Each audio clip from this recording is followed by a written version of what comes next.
தேவனுடைய பிள்ளைகளே, இயேசு கிறிஸ்துவின் நாமத்தில் உங்களை நான் வாழ்த்துகிறேன்.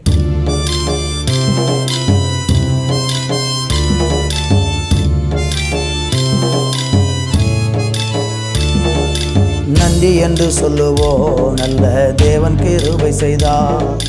நன்றி என்று சொல்லுவோம், நல்ல தேவன் கிருபை செய்தார். நன்மைகளை நினைத்து கொண்டு நன்றியுள்ள துதியுடன் நன்றி நன்றி ஐயா, நன்றி ஏசையா, நன்றி நன்றி ஐயா, நன்றி ஏசையா. உங்க ஜீவனை தந்தி உமக்கு நன்றி ஐயா, என் பாவத்தை சுமந்தி உமக்கு நன்றி ஐயா.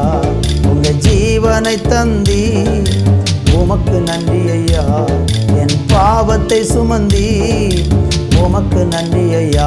சாப நோய்களையெல்லாம் முறியடித்தீரே, புது வாழ்க்கையை தந்து என்னில் சந்தோஷம் கொண்டு.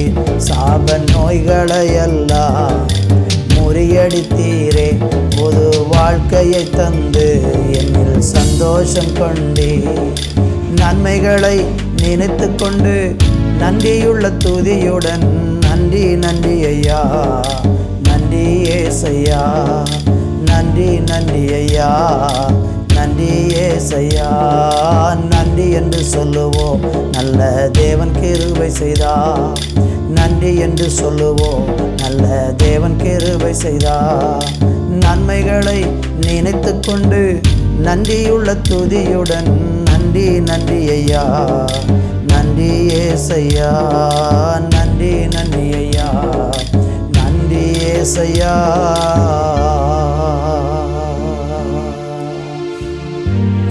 உள்ளத்தின் ஆழத்திலிருந்து தேவாதி தேவனுக்கு நன்றிகளையும் துதியையும் ஸ்தோத்திரங்களையும் நாங்கள் ஏறெடுக்கிறோம். உடைய கரங்களில் எங்களை தாழ்த்துகிறோம், தருகிறோம். இயேசுவின் நாமத்தில் பிதாவே, ஆமேன், ஆமேன். அன்பு தேவ பிள்ளைகளே, இந்த நாளிலே நம்ம தியானிப்பதற்காக 1 சாமுவேலின் புஸ்தகம் 23ஆம் அதிகாரம் 2வது வசனத்தை நான் வாசிக்கிறேன். அப்பொழுது தாவீது, நான் போய் அந்த பெலிஸ்தியரை முறியடிக்கலாமா என்று கர்த்தரிடத்தில் விசாரித்ததற்கு, கர்த்தர், நீ போ, பெலிஸ்தியரை முறியடித்து கேக்கிலாவை ரட்சிப்பாயாக என்று தாவீதுக்கு சொன்னார். அன்பு தேவ பிள்ளைகளே, தாவீதினுடைய வாழ்க்கையிலிருந்து நிறைய பாடங்களை நம்ம கற்றுக்கொள்ள வேண்டியதாக இருக்கிறது. தாவீது என்கிற ஒரு பரிசுத்தவானை குறித்து இந்த வேத புஸ்தகத்தில் நிறையா காரியங்கள் சொல்லப்பட்டிருக்கிறது. அதில் சிறப்பான ஒரு விஷயம் நம்ம கற்று நம்முடைய வாழ்க்கையில் நாம் அபியாசப்படுத்த வேண்டிய ஒரு காரியம் என்ன என்று நீங்கள் பார்த்தீங்கன்னா, தாவீது தன்னுடைய வாழ்க்கையில் எந்த ஒரு விஷயத்தையும் தேவனிடத்தில் கேட்டு விசாரிக்காமல் அவன் செய்வதில்லை என்பது இந்த பகுதிகளில் நம்ம அதிகமாக பார்க்க முடிகிறது. இந்த பூமியில் நம்ம வாழும்போது நிறைய நேரங்களில் நமக்கு ஒரு பிரச்சனை வருகிறது. அந்த பிரச்சனையை மேற்கொள்கிறதுக்கும் எதிர்கொள்கிறதுக்கும் நிறைய நமக்கு ஆலோசனைகள் தேவைப்படுகிறது. சில அனுபவமிக்க ஆட்களோடு நம்ம போய் அவங்கள்ட்ட கலந்து பேசும்போது அவங்க அவர்களுடைய வாழ்க்கையில் உண்டான நடந்த சில நிகழ்வுகளில் அவர்களுக்கு கிடைத்த சில வெற்றியின் அனுபவங்களை கொண்டு நமக்கு சில ஆலோசனைகளை அவர்கள் சொல்வார்கள். ஆனால் அவர்களுக்கு கிடைத்தது போல ஒரு வெற்றி, அவர்களுக்கு கிடைத்தது போல ஒரு மேன்மை நமக்கும் அந்த ஆலோசனையின்படி செய்தால் கிடைக்கும் என்பதற்கு கட்டாயமே இல்லை, வாய்ப்புகளும் இல்லை. அப்படி எனக்கு இப்படி நடந்திருக்குது, அதனால் உங்களுக்கும் இப்படி நடக்கும் என்று ஒருவேளை நான் சொல்லுவேன் என்றால் அது உங்களுக்கு சிலப்போ அப்படி நடக்கும் என்பதில் எந்த ஒரு உறுதியும் இல்லை. ஆனால் வேதவசனத்தில் படிக்கும்போது ஆண்டவரிடத்தில் போய் நான் என்ன செய்யணும், இந்த காரியத்தை நான் எப்படி மேற்கொள்ளணும், இந்த பிரச்சனை நான் எப்படி சமாளிக்கணும், என் குடும்பத்தில் உண்டாயிருக்கிற பிரச்சனை, என்னுடைய தனிப்பட்ட வாழ்க்கையில் உள்ள பிரச்சனை, எனக்கு ஏற்பட்டிருக்கிற நெருக்கடியான சூழ்நிலைகள், இதில் இருந்தாலும் நான் எப்படி விடுதலை பெற்று வெளியே வருவது என்று சொல்லி நீங்கள் போராடி கொண்டிருக்கிறீங்கன்னா, நீங்கள் செய்ய வேண்டியது ஒன்று இருக்கிறது. அது எல்லாவற்றுக்கும் ஏற்ற விதத்தில் ஆலோசனை சொல்லி நம்மளை அந்த காரியத்திலிருந்து விடுதலையாக்க ஆண்டவரால் முடியும். தாவீது இதை புரிஞ்சு வச்சுருந்ததுனால அவர் என்ன செஞ்சார்னா, அவர் ஒரு பெரிய யுத்த வீரன், சௌந்தரியம் உள்ளவன், ஞானம் உள்ளவன். அவனை குறித்து பைபிளில் நிறைய விஷயங்கள் சொல்லப்பட்டிருக்கிறது. ரொம்ப ஞானமாக எந்த காரியத்தையும் செய்கிறவர், தேவனை ரொம்ப நம்பி இருக்கிற ஒரு மனுஷன் தன்னுடைய சுய புத்தியின் மேலே சாயாமல் ஆண்டவரிடத்தில் போய் தான் எல்லாவற்றையும் கேட்குறார். இந்த பகுதியை நீங்கள் படித்து பார்த்தீங்கன்னா பல இடங்களில் இந்த வார்த்தை திரும்ப திரும்ப வருகிறது. 4 வசனம் சொல்லுகிறது, அப்பொழுது தாவீது திரும்பவும் கர்த்தரிடத்தில் விசாரித்த போது என்று நம்ம பார்க்கிறோம்.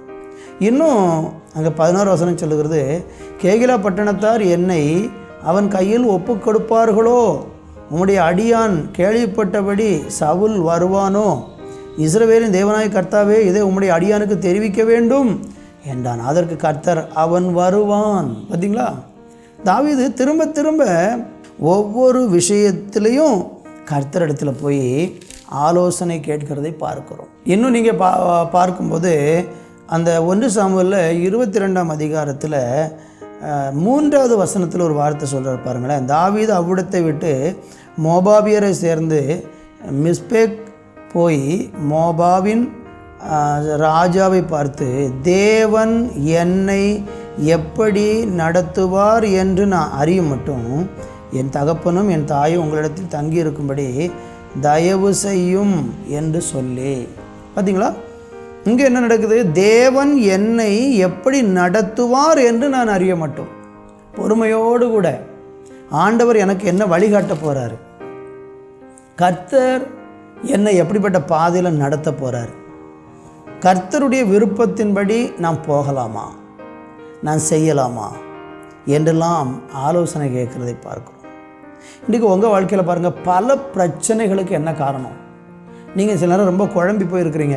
ஆண்டவரே இந்த பிரச்சனைக்கு என்ன காரணம்னு தெரியல, அவங்க காரணம் இவங்க காரணம். 1000 காரணங்களை நம்முடைய பிரச்சனைக்கு இதுதான் காரணம்னு 1000 பேர் மேலே நம்ம பழி சுமத்துகிற விதத்தில் கூட சில விஷயங்கள் இருந்தாலும், ஒரு உண்மை என்ன தெரியுமா? அநேக பிரச்சனைகளுக்கு காரணம் என்னென்னா, நம்ம ஆண்டவர்கிட்ட எந்த ஆலோசனையும் கேட்கறது கிடையாது. நமக்கு மனசில் எது நல்லதாக படுதோ உடனே செஞ்சுருவோம். கையில் காசு இருக்குதா, உடனே அந்த காரியத்தில் இறங்கிடுவோம். ஒரு தொழிலாகட்டும், ஒரு பிஸ்னஸ் ஆகட்டும், உடனே பணம் இருக்குதா, உடனே இறங்கிடுவோம். இதனால் தோல்வி வந்துடும். அப்புறம் உட்காந்து அழுவோம், ஐயோ ஆண்டவரே ஏன் எனக்கு இப்படி ஆயிற்று, நான் உங்கள்கிட்ட சொல்லிட்டு தானே செஞ்சேன். நானும் நீங்களும் ஆண்டவர்கிட்ட போய் சொல்லிட்டு செய்கிறவங்க கிடையாது.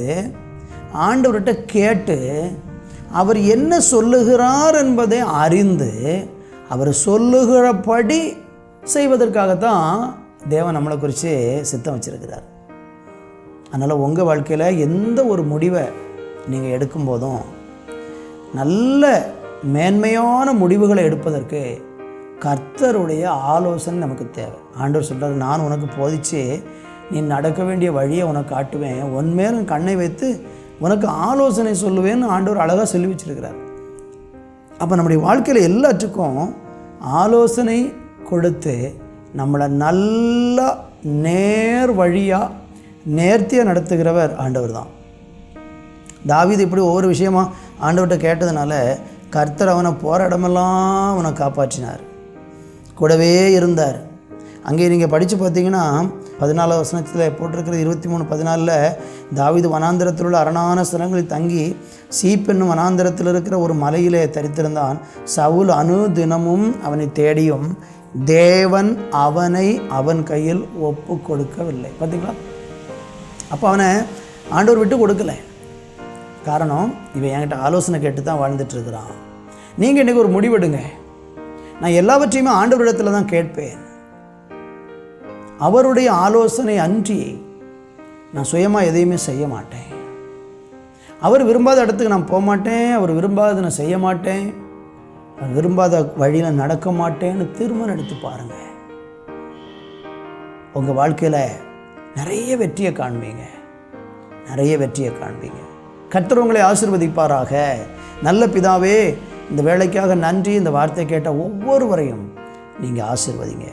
அவங்க நல்ல முடிவெடுப்பதற்கு நல்ல ஆலோசகராகிய உம்மை தேட உதவி செய்யும்.